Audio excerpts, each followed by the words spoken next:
Welcome. It's great to see you all here. Thank you so much for coming. As you probably know, this is part of our contribution to the Being Human Festival, which is a national festival, and I do therefore have a bit to read out. So, every November, Being Human Festival tells stories about questions and ideas that connect us, our local history, our shared culture, the places we call home. From the hidden histories of your town to the future of the planet, researchers, performers and artists come together to explore what it means to be human together with you. Live storytelling, walking tours, film nights, performances, pop-up exhibitions, hands-on workshops and more, with relevant topics right on your doorstep. The events are free and festival doors are open to everyone. Come along and bring your curiosity. And if you would please take a moment at the end to fill in the survey. There's one over there, but you will see them dotted around in other places around the site. It's a QR code, so you could go on and do that. Also, just to say, if you've got time after the end of the talk, if you would please go over to the other building, to Castleside, which is the big red brick building over there. That's where our temporary exhibition is, Unravelling the Past in Her Own Words, which is a display of the books which three of the main characters of the Panacea Society were reading and writing themselves. So particularly Octavia and Rachel Fox and Octavia, or Mabel's daughter, Dilys. So do, if you can, pop over. So a couple of points for housekeeping. We are not planning on testing the fire alarm today, so if it goes off, it is for real. The nearest fire escape is back out front door, which is where you came in. Failing that, there's one over there. Failing that, you can go around past the tea room and out onto the lawn, or if we're really stuck, it's not an official fire exit, but those French windows do open, so I think we'll probably be fine. There is only one toilet facility in this building, which is on the corridor just the other side of that wall. There are further facilities through in Castleside. So hopefully that's everything you need to know. I'm delighted to welcome this afternoon back to the Panacea Professor James Crossley, who is from the Centre for the Critical Study of Apocalyptic and Millenarian Movements, which is now hosted by the University of Cambridge Faculty of Divinity. So James, over to you. Thank you very much. Consistently getting the title of the centre correct. I'm the only person in the UK who does outside the museum. Okay. I'm actually going to read from my phone in a moment, not in a bad way. So, from the Panacea Society to Johanna Southcott before the Panacea Society, we have both what I'm just going to call for convenience conservative, small c conservative, and radical attitudes towards women's role in society and women's role in the function of religion. The reasons why are obviously very complicated, lots of contextual reasons, lots of local historical reasons, lots of national reasons for this. But one crucial piece of background is the foundational text, the Bible, where this tension between small c conservatism and radicalism, if you like, is played out throughout the Old Testament, Hebrew Bible, well into the New. So a lot of what I'm actually going to say is actually not women in their own words, but words about women, because that's largely the way the world was. We don't really have probably no female writers involved in the production of biblical texts, though some of this is anonymous, so who knows. Even so, the Bible does have prominent heroic figures who are women. Judith, Esther, Mary Magdalene, Mary, mother of Jesus, and so on. The figure of wisdom is personified as a woman, and as positive as you can get, and some way linked to God himself in the Bible. Yet at the same time, wickedness or folly is also personified as a woman. And women hardly dominate the biblical narratives. So I want to look at some of these tensions in the origins of Christianity, going right back to the beginning. And I'm going to read a passage from Mark's Gospel, chapter 6, and it's a story about the death of John the Baptist. For John the Baptist had been telling Herod Antipas, that it's not lawful for you to have your brother's wife. And Herodias, the wife of Herod Antipas, had a grudge against him and wanted to kill him, but she could not. For Herod feared John, knowing that he was a righteous and holy man, and protected him. When he heard him, he was greatly perplexed, and yet he liked to listen to him. But an opportunity came when Herod on his birthday gave a banquet for his courtiers and officers and for the leaders of Galilee. When his daughter Herodias came in and danced, she pleased Herod and his guests. It's a very complicated textual problem here. It reads like the daughter of Herodias is called Herodias. She's probably not, it's probably Salome. Anyway, the king asked the girl, "Ask for me whatever you wish, and I will give it." And he solemnly swore to her, "Whatever you ask me, I will give you, even half my kingdom." She went out and said to her mother, "What should I ask for?" She replied, "The head of John the Baptist." Immediately she rushed back to the king and requested, "I want you to give me at once the head of John the Baptist on a platter." The king was deeply grieved, yet out of regard for his oaths and for the guests, he did not want to refuse her. Immediately the king sent a soldier of the guard with orders to bring John's head. He went and beheaded him in the prison, brought his head on a platter and gave it to the girl, and the girl gave it to her mother. When his disciples heard about it, they came and took his body and laid it in a tomb. Okay, a particularly gruesome story, one obviously involving certain women. And so we have the wife of Herod Antipas, Herodias, and her daughter, probably Salome, really squarely to blame for the death of John the Baptist in the story, despite Herod Antipas having all the power, it seemed. In this story, Herod Antipas is portrayed as fairly innocent, if a little naive. He, after all, liked and wanted to protect John the Baptist. But he has to stick to his oath once he's been tricked. That's what kings, anyone, is supposed to do. And it's dominant sexualized cliches about women as deceitful that play into this. These were very, very common at the time, but also ambiguous because women could be very positive, like wisdom. They could be very negative, like wickedness. But also the idea that the man should be attracted to a woman. If he wasn't, there's something lacking in his manliness or something like this. So I think in this story, Herod is excused because he should be doing what he's doing, and he should fall into this trick in some ways. Even the good and the great from Israel's past could fall according to this logic. So instead, he's tricked, and the innocent John the Baptist is put to death against his wishes. And it's a story, I think, which presents this new movement. I'll call it Christianity, it would probably have been called that this time, which associates John the Baptist and Jesus as not being seditious, not being revolutionaries, not being violent. And how? Well, they say that the male ruler is innocent of this. He didn't see any threat. The blame is to go on women like Herodias. And we know other writers at the time were keen to blame figures like Herodias for Herod Antipas's shortcomings and downfall. We also know that every other account of Herod Antipas and his attitude to John the Baptist is exactly what you would expect. It's kill him, get him out of the way, ask questions later. There's no other indication that the women were involved in the death of John the Baptist. So again, I think it's a reasonable argument to say that this text is using stereotypes about women as a way to deflect charges of rebellion, sedition, and so on that were being thrown at this new movement. So that's just one example of how ideas about women get used in biblical texts. And there are plenty of other examples where you can see negative understandings about women in the Bible. But there are also women quite prominent and presented prominently in this new movement. Their roles are acknowledged quite openly. So what's going on here? Well, let's go back. Let's start with Jesus here. And I'm going to talk here about what's usually called the historical Jesus. It can be very complicated, but the basic point is this is the Jesus we can reconstruct from behind the text. A figure who was active in Galilee and Judea around the year 30, and may or may not have been embellished stories developed about him over the decades that followed. So we're trying to get back to the real historical Jesus here, so to speak. And as Jesus is growing up in a small village of Nazareth, there are two big building projects in Galilee nearby.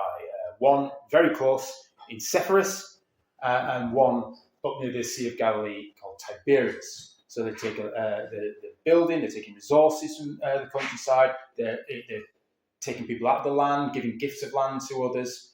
And what we know about this time is that there was significant social upheaval involving households. Households were changed. Households were uprooted and had to start a new life elsewhere. Some people were even impoverished by it. And what we get, interestingly, in the gospel tradition, there's a lot of talk about households being turned upside down, about this being a problem. I'm going to give another example from Mark's gospel here. This is from Mark chapter 3. And this is when Jesus has to deal with his mother. So he says, for they had said he has an unclean spirit. Then his mother and brothers came, and standing outside, they sent to him and called him. A crowd was sitting about him, and they said to him, your mother and your brothers and sisters are outside, asking for you. And he replied, who are my mother and my brothers? And looking at those who sat around him, he said, here are my mother and my brothers, my followers. Whoever does the will of God is my brother, sister, and mother. So there has been an important development in scholarship, particularly over the past 20, 25 years, which has looked at the phenomenon of households being ripped up and how people like Jesus and others constructed their own alternative family. When they've been uprooted from a family, they should be the head of the household, he should be doing his role as running a household as the eldest child or whatever, but he's been kicked off the land, or people have been kicked off the land, and it appeals to people who've been kicked off the land, so the argument goes. So his followers are his brothers, sisters, mothers even, so they take on these kind of roles and clearly are being foregrounded in terms of their gender. And we also get named women in the gospel tradition, of course. Two famous ones, Mary, mother of Jesus, and Mary Magdalene. We get another Salome, a different one, Joanna, Chusa, and others in the New Testament later on. Notably, these women seem to have had some money and resources. We have at least one or two linked to a royal court, another linked with great wealth associated with a jar of ointment, which would be extremely expensive at the time. And this is perhaps not a surprise because the more elite women had time and resources to explore philosophies. Plenty of evidence of this in the ancient world where when they're away from the husbands, husbands have died, women can go and explore ideas of different religions, different philosophies, different thinkers, and so on and so forth. And you get this with not so elite households as well.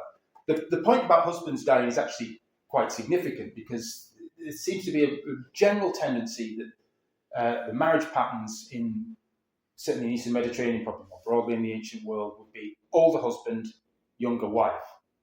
So it's striking that we get in the New Testament a big concept of widows, for instance. And it's one argument, and I think probably a good one, that we don't hear of Joseph when Jesus is grown up in the gospel story for the simple reason he's older and probably died. Okay, women elsewhere in the Jesus tradition. You'll know the Last Supper, the story of the Last Supper. So this is Jesus' final Passover in Jerusalem, and you know the image and so on and so forth. Here's a quick question for Bible knowledge. How many people were present? Sounds like a trick question. It's not a trick. 13 is certainly the traditional number. It's on the Divinity picture, and you can read it into certain texts without a doubt. Is that 14? At least 14, I would say. Because, well, this is quite interesting. If you read the version in Mark's Gospel, and you do some of the maths here, it's sizable, I think. First of all, Mark says it's in a large room. Okay? And we've got to bear in mind, this is Passover. Passover in the first century, Jerusalem was rammed. People had to stay outside the city. It was that big. Huge numbers. So, you talk about going to Bethany anyway in the Gospel. So it was absolutely jam-packed. There were fears of riots and everything taking place, so the Romans had to keep a lid on the order. So space is at a premium, and it's interesting that Jesus has a large room, I think. If you follow Mark's version of this, there are 12, the inner group, the core disciples. But then he starts talking about other disciples, a wider group of disciples. So there's at least 12 and the disciples. So that could be, who knows what number. Jesus has to narrow down his betrayer. He says, one dipping bread with me, one from the 12. Clearly implying there's a wider group. The story then goes on to say that there's a group of women from Galilee who accompanied him there, and they were in Jerusalem for Passover, and they're there at the cross, or near the cross. They don't flee, like the male disciples. So we have actually got quite a large group there for Passover, as you would expect in the first century, and presumably now, for Passover meals. So I think when we're at least looking at the earliest version of this story, and Mark is the earliest version, we should be thinking of sizable room, packed with men, women, and children. You still had to explain the meaning of Passover to the children. So it's quite, I think if you read Mark's Gospel in the context of the cultural assumptions of its time, it's a big room, men, women, children. Now, perhaps the most famous woman associated with the movement, probably after Mary, mother of Jesus, is Mary Magdalene. And what do we know about Mary Magdalene? What do you know about Mary Magdalene? What's the most famous thing you know about Mary Magdalene? Well, the later church tradition that she was a prostitute. She was a prostitute, yeah, but she's not described. You quite rightly mentioned later church tradition that she's a prostitute. She's never ever described as a prostitute in the New Testament text. She seems to have undergone an exorcism with 7 demons cast out, spirits cast out, which is one way of saying this is a particularly intense possession. I'm not making any claims about what's miraculous, what's not miraculous. I think even from the most hardened secular scholar to an evangelical, we could all agree that exorcisms are a cross-cultural phenomenon. They take place. You can put a value judgment on whether you think it's supernatural or not. But these things happen in a variety of different cultural contexts. And what we see was when you observe exorcisms in different contexts is the importance of attachment. So you usually get dependency on the exorcist and the person who has been exorcised.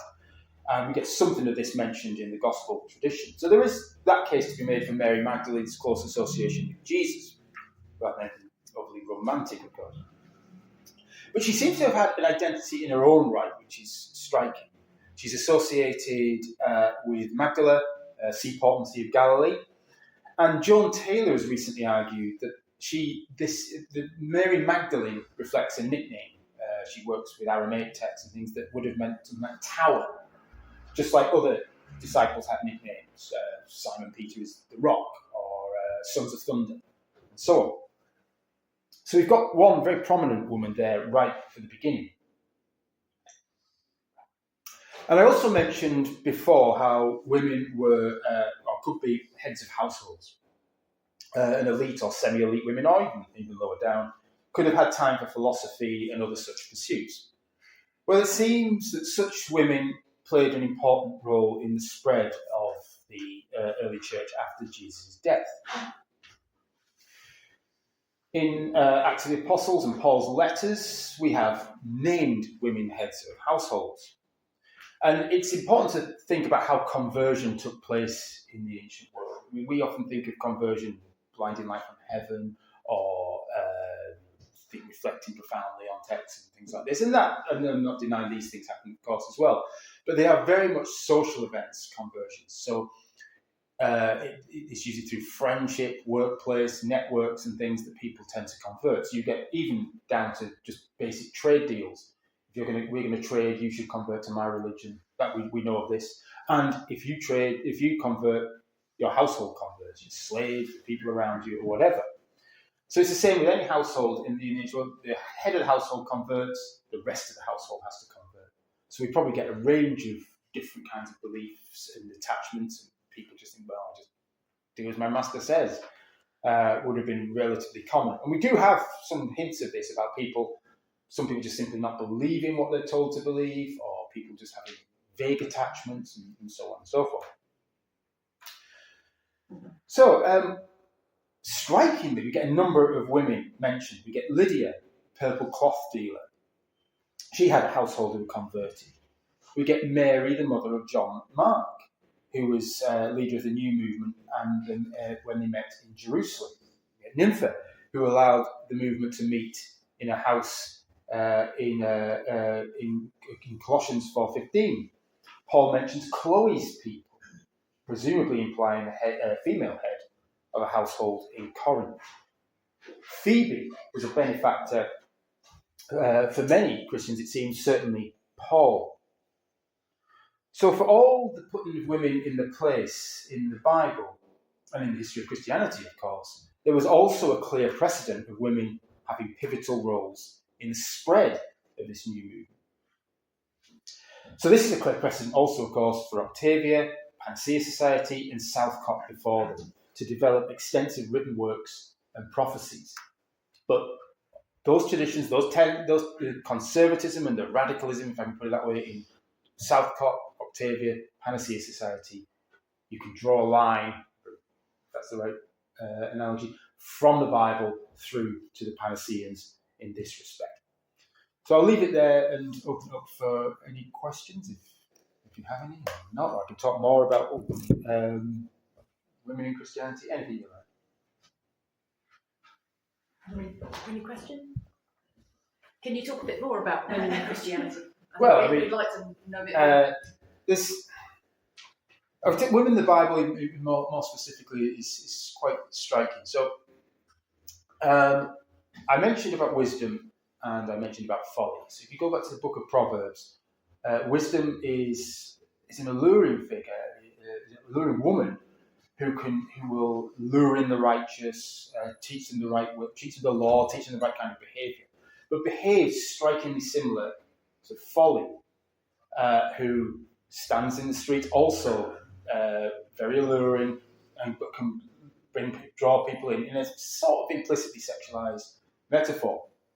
Now, this gets developed quite strongly to the point it's bizarre. So, the Dead Sea Scrolls, written around just before the time of Jesus, really, or written and collected before the time of Jesus and a little bit after. They are look like it's a group of men, probably virtually no women involved, start writing what looks like pornographic literature about wisdom and folly. So they've got all this stuff about, there they are in the desert, whatever, writing poems and literature about wisdom being beautiful and attractive, but they also write about wicked women leading men astray. It's meant to be a metaphorical or whatever, but sometimes you're reading this and then, what are these men in the desert on their own thinking? In this, there's once one person said Freud would have a field day with these types. But this is the kind of background to a lot of this material, and this is why you get seemingly very sort of negative views about women in the New Testament, but also really positive ones as well. And it's why there's an ambiguity there all the time, because it can go either way. And so great figures like David, they say in the Dead Sea, even David can get misled by these wicked women. Sorry, then. Yeah, if I could, the questions just come to mind. I thought it would. Just to say, I struggle to relate to the women leading men astray and all of that. I've never been led astray by a woman, but I have my plenty of men. so the Bible doesn't certainly doesn't speak to me in that respect. So I'm sure there are parts of the Bible that would do. Mm-hmm. And then my question is, there's a prophecy, an Old Testament prophecy of Joel, that I think is mentioned in one of the Gospels or the Epistles. I can't remember the words. It's something like your old men will dream dreams, your young women will prophesy. The women don't dream dreams. There was something about women prophesying in that, wasn't there? Mm. And I know early Quakers used that to justify women speaking in the religious role. I'm just wondering if that was happening in the early 20th century as well. Early 20th? Did you say early 20th? Yes. Yeah, I thought you did. I was about to go to the first century, and I realised it was several. I'll go to the first century. I'm thinking more in the context of yeah, I'll go both in this sense. There is clearly a debate, particularly in Corinth in the first century, about women prophesying and questions about how this should be done, could this be done, and so on. So, but they do exist there. The question, picking up examples from positive women from the Bible, was done by Joanna Southcott, and others who followed Southcott to justify Joanna Southcott's role as a prophet. And of course, this leads directly to Panacea. And one of the things Panacea pick up on, many things Panacea pick up on was wisdom, because wisdom is a female figure, and they had ideas about the Godhead that was heterodox, best, I guess, in terms of Church of England style theology. So there is certainly that, and certainly the use of biblical precedents of women, the Judiths and figures like this, who've taken on a leadership role to justify women prophesying in the present. Because the women, you do get female prophets and prophesying in the ancient world, but it's quite hard to get examples, and too many examples. But you do have quite prominent examples of leaders, and that for Southcott and others is good enough, really. So you need. Did she and her followers feel the need to justify her, or was it just no need?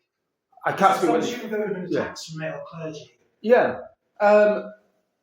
Whether they felt the need or not, they did. I mean, there's enough of it there that they obviously knew it was a problem, but it was central to the theology as well about women, divine feminine, all those kinds of things. That's integral to the theology. So one way or another, you've got to justify it. And there's a reception history behind it from Southcott onwards, where you're using biblical women to explain why Southcott and others can be prophets. Did they ever bring saints into it? I mean, I haven't read Southcott, but saints spring to mind. And if you're talking about the desert writing, the name of them, there's the saints as well, and then there's James I and his witches. I mean, it all links up in one sense, but I don't know whether. Yeah, well, I would need a real expert on Panaceans to tell me this, but I would say that saints were too Catholic for that tradition. However, something similar does go on, because you do have a history of women prophesying in England, for instance. So Panaceans were linked to the Philadelphia Society, and Jane Lead, I understand it's not, we don't know how to pronounce it, but that takes you back to 17th into the 18th century. So there is a tradition, and if you went back to Jane Lead, then you would have, she's on the back of Jane. She was a female prophet. She prophesied in the late 17th century into the 18th, and the Panaceans did pick up on her. So she is actually, in some ways, a precursor of Southcott, and they interpret. I think if you trace it back, probably the most important text, which is a direct thread to all of these movements, is probably Margaret Fell's work. Yeah. Women Speaking Justified. Yes. Which I think she published in the 1660s. She was the wife of Yes. George Fox. Yes. Yes. Because really, probably for the first time in an accessible English pamphlet, yes, you have all of these biblical examples reworked, but clearly in an affirmative sense of yes, you can reinterpret the New Testament biblical text to justify women having a prophetic and ministerial role within the Christian church. Yes. And all of those movements that you just mentioned, Philadelphians, Jane Mead, Panacea Society, clearly they were reading in that kind of mode. Yes. You know, and they were reading for, you kind of wonder if the Church of England actually ordained women maybe 200 years before it did, whether this society would even have existed. Because that ministerial urge and need for recognition of women's ministerial gifts could have been expressed within the established church. So you kind of feel that, in a sense, they were forced to go out, cobbled together, especially at that point where you're getting kind of a cult revival influences, the romantic movement, the philosophical society being so prevalent amongst the upper middle classes and the middle classes. All these little sources get brought together, bits of Quaker sources. It's fascinating to see what was on the bookshelves. The Book of Mormon. All these things that would suggest to you, well, yes, it's possible to be a modern day prophet. Yeah. It's fascinating. Yeah, I think. I mean, if we leave aside direct lineage, who read who and who was influenced by it, 17th century is a very good example, because there was an explosion of this stuff, including quite a number of women, clearly. So Fell is, in some ways, typically I suppose probably not fair to Fell, but there are clearly plenty there in the 17th century. The 16th century, you still get them. We don't have the explosion of printing in the same way, but they do turn up. And you can go back, even to the Peasants' Revolt to see. women lives. But I think it's an interesting question about the C of E and if they had ordained women 200 years earlier.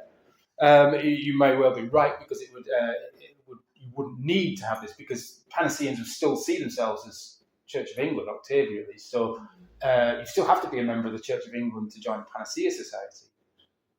But the flip side is, from the Church of England's perspective, this is not kosher. So, yeah, no, thank you.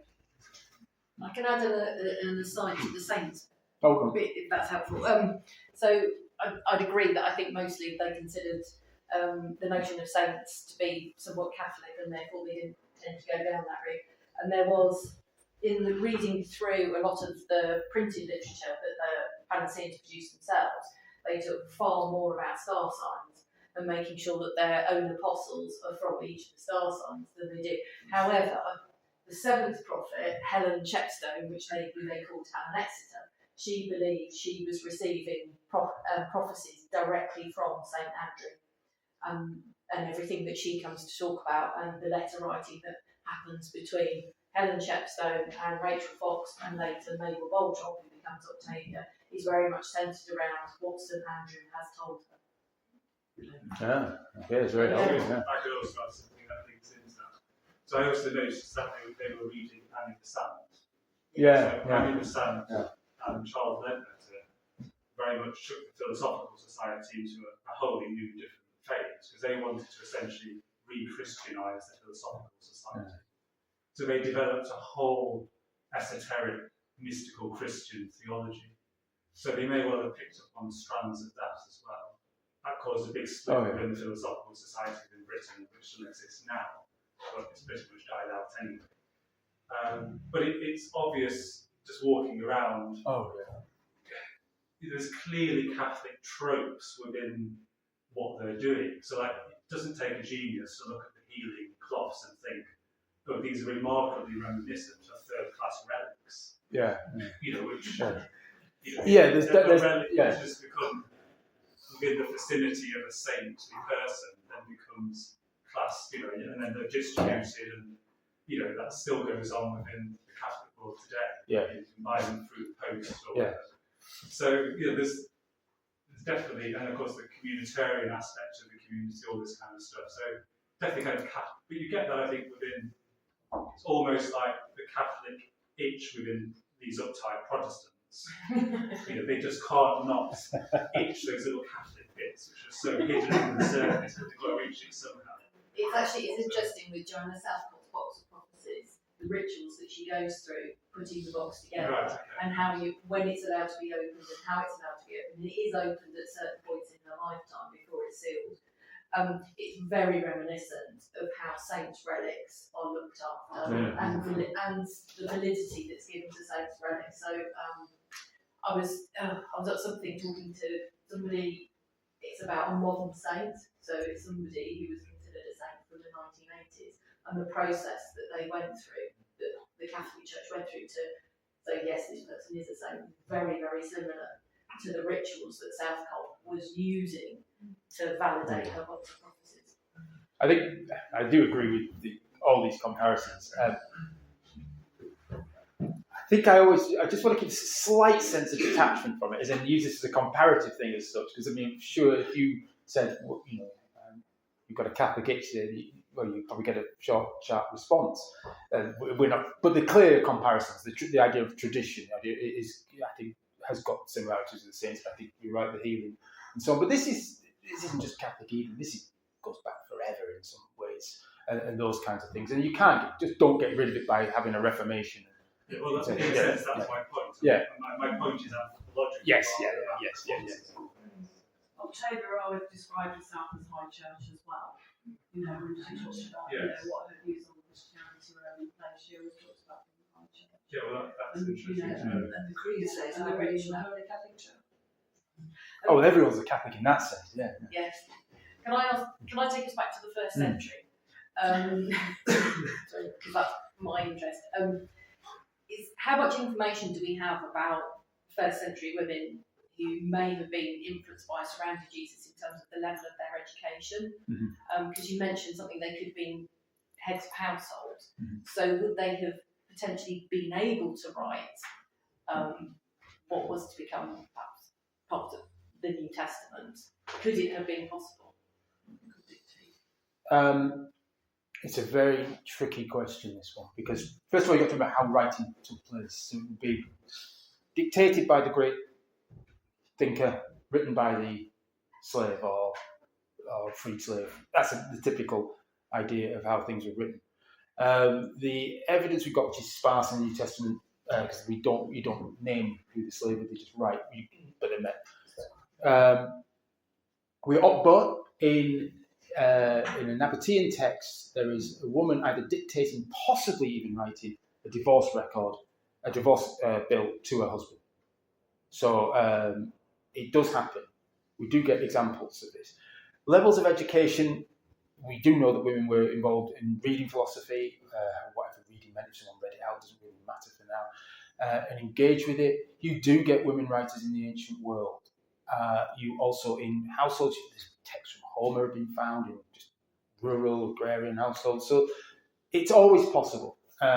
Problem is, there's nothing, all the evidence we have for the New Testament stuff all points to men.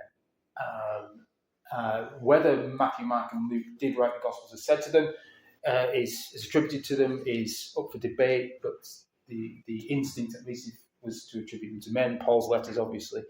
There has been a case, someone did argue that Luke was a woman, but he only convinced himself, as far as I can see, that this was possible. But the argument was because he has some sympathy with women, which doesn't tell you anything, it just tells you that the writer had more sympathy with women than perhaps other writers. So I think the possibility of women writing some of these texts, it's a possibility, it was there, but I think the evidence is, very unlikely in the case of New Testament texts. But you do certainly have women with a level of education that they can engage with the literary elite or semi-elite or something like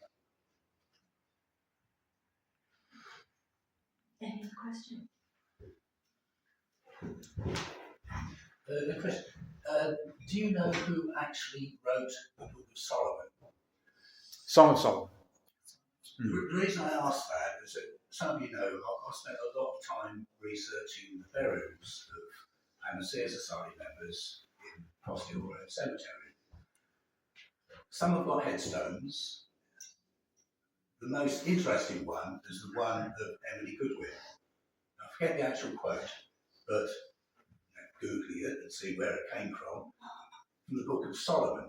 And then, being interested in this kind of thing, I thought, well, what is the Book of Solomon all about? And then it turned out that apparently it's the only book in the Bible that is about sex. It's Song of Solomon. And then, of course, this struck me as being quite interesting. So reading it, it is about sex, but the dominant partner in that is the female. Mm-hmm. So I'm wondering, is there any idea of who wrote that? Was that the female? Because that in itself is quite significant. Because again, I understand afterwards, there were sort of bawdy songs in common use about that, and people were banished for singing that. When you get to some of the Old Testament Hebrew Bible texts, authorship is even more difficult than the New Testament. Part of the reason is because they're very difficult to date precisely, and you get where some New Testament scholars will argue, well, no, it was written 2 decades later or 5 years later, and have bitter arguments. Some of the people in Hebrew Bible Old Testament are arguing hundreds of years of difference between them. So even getting a precise context is difficult.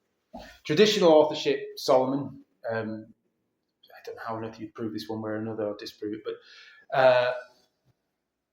the idea of it being a woman is probably unlikely because of the odds, but also the usual readings of Song of Solomon, as far as I understand it, this is the male perspective on sexual relationships and things like this. It does seem to be the only love poem or erotic literature in the Bible. It's which of course doesn't necessarily cause a problem for some, but it did a little bit for later interpreters or some interpreters. So it would be allegorized as God's relationship with Israel or God's relationship with the church, or something like this. But of course, then it can also be weaved into all that thinking about wisdom and wisdom being female and things like that. So that the idea of it being a love song is probably consensus now, I would say. But its history of interpretation typically goes off in quite different directions, about allegories, about wisdom, love, church, Israel, and things like that. You know. If you read it, it's those things. Yeah, it is. I mean, once you realise this, it's the thing that struck me as strange about it was that the grave that the quotations are on is the grave of Emily Goodwin, who was, if you like, Mabel's right-hand man enforcer, who was possibly one responsible for the sex edict in the society. Emily's an interesting character. That's a whole poem for you. Yeah. Yeah. I mean, she probably used that for control more than anything else, just so she could remain her poncho. But, she had more than one husband, so that's the other interesting thing about Emily, which is very unusual. Not at the same time. Not at the same time. She wasn't that big. I've got one more question. Yeah. I'm not sure what your actual specialist area is as such, but is there any evidence, say, within non-canonical texts or movements outside of what became the kind of proto-Orthodox church? Is there any evidence within that context that women were more prevalent or more significant? Because my understanding is that a lot of those movements, the reason that those texts were excluded from the New Testament they weren't excluded actually for many hundreds of years, but the texts that were kind of sidelined often were the ones that emphasised, say, the role of Sophia and wisdom. Yeah. And some of the movements which are kind of labelled as heretical movements were actually maybe movements that did allow a more interesting role to it. This is a quite difficult question. The canonisation process, we probably obviously started in the 1st century, and certainly intense discussion in the 2nd century about what's included and what's excluded. And some of the principles are usually antiquity. Is it old? Does it go back to the apostles? Is it orthodox and things like this? And so without sounding too conservative on this issue, small c conservative, the early stuff really is the early stuff. I think that is probably fair to say. Certainly Matthew, Mark, and I would say Luke, and probably John. That's not to say that they're all accurate or anything like that, but I think they're probably the earliest Gospels. There is the other earliest Gospel is Gospel of Thomas, and see, some of these arguments, as you can imagine, get tied up with culture wars quite easily. So the Gospel of Thomas was sometimes implied that it was more liberal in its attitude towards women and sexuality and gender. It's not. I mean, the final verse is the women become a man. So some of this stuff has been overplayed. But there are things like figures like Thecla.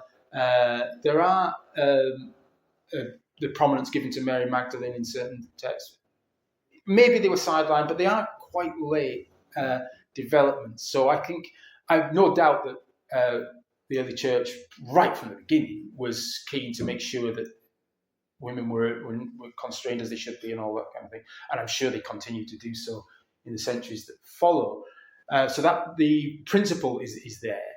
But I think some of this stuff would have been very difficult to get into the New Testament anyway, because that key material is just later, and people knew it was later, and so that's part of the problem.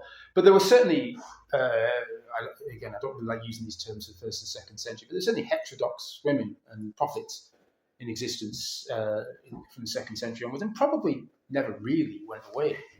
It was a continual process, but I think that tension was there right from the beginning.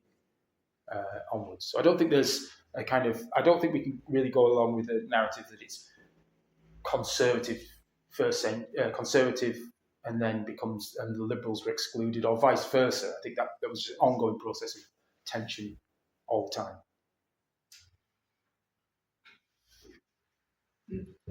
Right. Any further questions? I just had a few thoughts. It's been really thought-provoking, thank you. I was quite interested in, and I know obviously there's both the the bad characters and the good characters, and this range thing actually that we do encounter in the Bible, which is really fascinating. And as well as so many of the Panacea women. So that continuity of history, that social history, that cultural history, I think is a really important one. And as you say, that tension around whose story, who's written that story, how is it passed down to us through all these different people. And I find it really interesting when women like Paula Gooder, who goes into the historical archives, and I know obviously it's not academic in that way, but opens up a story around Phoebe and Lydia, which is actually my name, so that's partly why I was interested in it. But and explores that wider social context of those women as business women, or in their particular roles as leaders or spokespeople for a particular community. I think of Esther being a real inspiration to me, actually, as a very eloquent speaker, somebody that persuaded somebody of something, and you think of those human connections between people, I suppose, and you think about those women almost building, I suppose, strength from the women that went before them.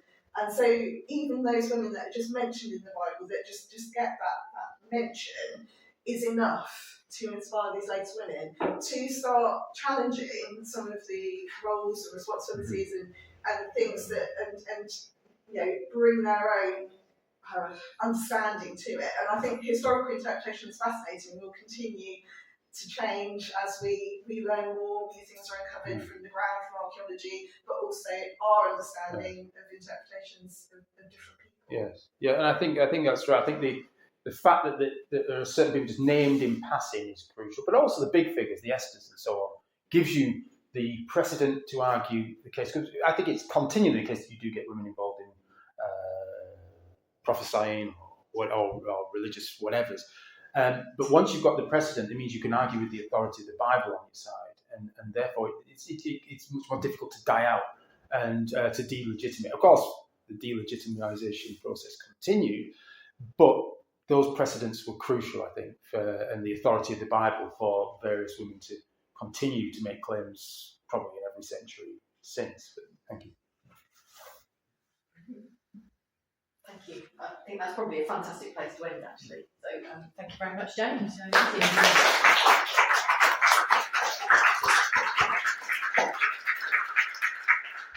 Before you leave, just a couple of bits. Please do go and see the exhibition over in Crossley. Please do go. This time next week, Dr. Nicola Darwood is going to be here doing a lunchtime talk all about the literary lives, so the particular literary influences on Octavia and her colleagues. And then we've got on Saturday the 25th, we've got Writing for Wellbeing. This is a particular local poet, Katie O'Cray, 25th. Which one? Is it the 15th? Sorry. Is that yes. So Saturday the 15th, Writing for Wellbeing with local poet Katie O'Cray. That's specifically for young people, so 12 years and upwards. We do have some bookings, but there are still some places available. So if you have a young person in your life who's particularly creative, do please put them in that direction. But otherwise, hopefully we'll see you all again this time next week. But thank you so much for coming. It's been terrific to see you, and thank you for such thought-provoking questions and comments. Thank you.